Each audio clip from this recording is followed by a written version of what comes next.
Good evening, ladies and gentlemen, and welcome back to the world of V-Gaming Junkie News. The Dross fell prey to Killer Queen's Bites the Dust, so there's nothing but pure gaming-related meatiness. It is all about the electronic good stuff as we dive deep into all that's new in the various interactive virtual worlds. So Take-Two is back to their old favorite pastime when they are trying to gouge you and resell you Grand Theft Auto 5, killing their own modding communities. Yep, according to Game Informer, the publisher is taking down some big mods such as the GTA Liberty City mod that recreates 3 in Vice City. Honestly, that sort of reminds me of Liberty City Stories, but it's still a valiant effort that apparently isn't allowed anymore. Given that Bethesda allowed Skywind, as also reported by Game Informer, this really isn't doing Take-Two any favors to their PR.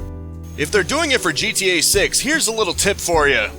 Burning the bridges with your own fans is only going to bring peril for any new entries. And speaking of cracking down, it seems eBay is actually cracking down at scalpers. Well, scalpers of a certain kind anyway.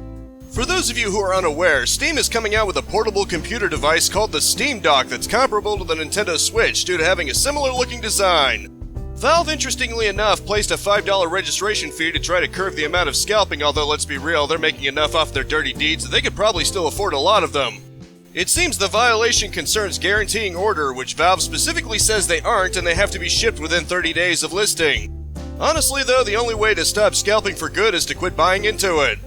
Unless you review, unbox, etc. such products for a living, it's not that urgent to fall for such a ridiculous markup. Supply and demand exist for a reason, so don't keep falling for their hostage situations. And so Nintendo denies a recent report that the OLED Switch will have a higher profit margin.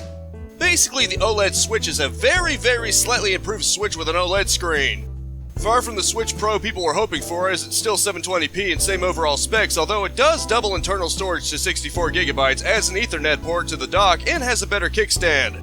Bloomberg claims that this new Switch, which is $50 more than the original, only costs $10 more to make, so Nintendo's increasing their margin by $40, allegedly. Nintendo didn't give any specific information, they merely denied it being the case.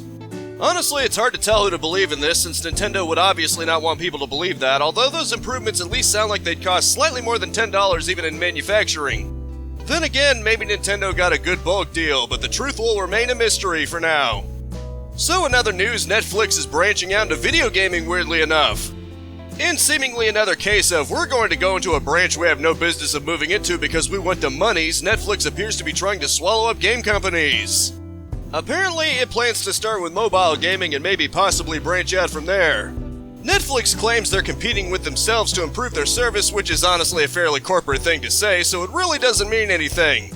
It should be interesting though to see if this actually ends up being anything good, or if it just ends up being another Google Stadia where it just sort of putters along. And so a job listing might reveal the next 007 game to be a third-person action game. It seems IO Interactive, the creators of Hitman, are tasked with making a James Bond game, are looking for an AI programmer. In the job listing, it specifically states they're looking for someone with experience around third-person action games.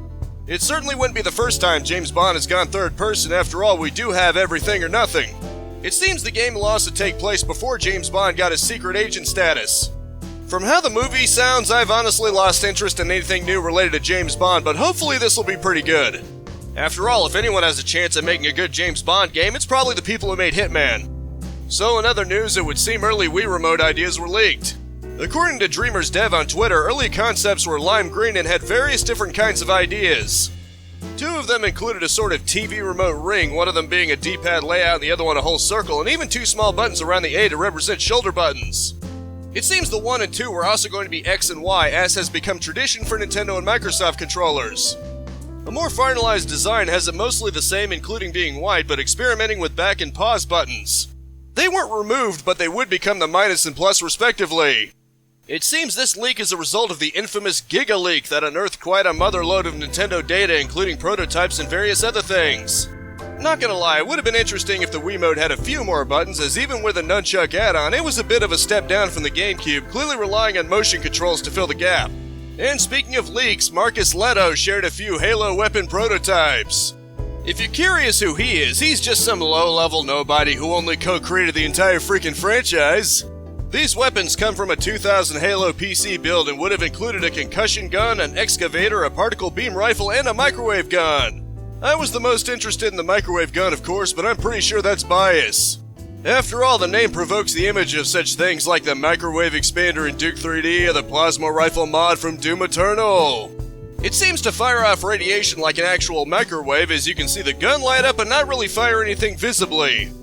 My guess is it's probably a hit-scan weapon of limited range or something similar to that. As I believe I've mentioned before, though, I'm always interested to see what kind of development history games go through and what gets kept and what gets scrapped. So, have you ever wanted to play Tetris on a Game Boy knockoff that uses very deadly radiation as its fuel source? If so, then I've got good news for you, you crazy loony!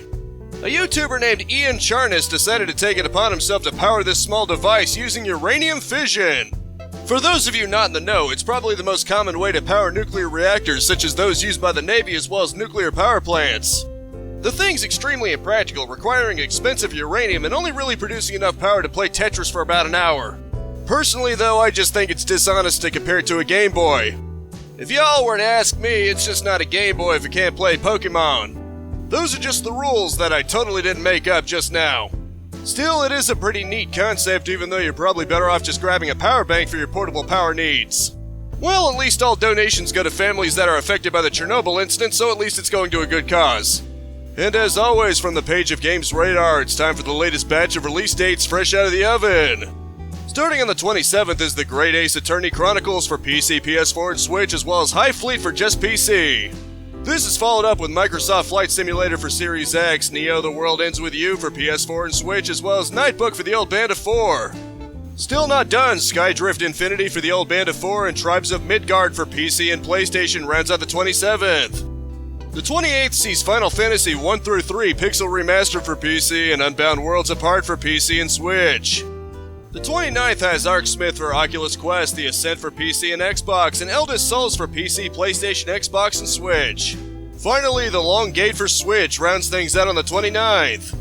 The 30th has The Draft of Darkness and No Longer Home for PC. August 3rd has Hunter's Arena Legends for PlayStation, Linus Gate for PC, PlayStation, and Xbox, and Rocket Rumble for PC. The 5th has the Falconer Warrior Edition for PlayStation and Switch, as well as its Edge of the World DLC for PS5 and Xbox, and finally Starmancer for PC. This week's epic freebie until next Thursday is Defense Grid The Awakening, a simple-looking tower defense game. The second is Verdun, a multiplayer first-person shooter set in World War I. The first freebie from the 29th through August 5th is Mother Gunship, a first-person shooter bullet hell game, seemingly. The second is Train Sim World 2, pretty obviously a train simulator, and free is a pretty great asking price. And as always, that rounds out this news week. I hope you enjoyed and were well enough informed. As always, I Let's Play every single day, 10 a.m. and 2 p.m, live stream Mondays and Fridays unless otherwise specified at 4:30 p.m, and I swap between game reviews and game news videos Sundays at 6 p.m. That's Eastern Standard Time, but you can always subscribe and watermelon pull that bell icon if you don't want to worry about keeping track of time zones. A like is always appreciated for the YouTube algorithms, but I just hope you genuinely liked it, and that is it for now. Thank you so much for tuning in with me. Spread this video around like corruption and polar ticks, and I will see you next time. Capitalize on life, peace out, have a good one, and I'll see you tomorrow for some more Skyward Sword HD live streaming.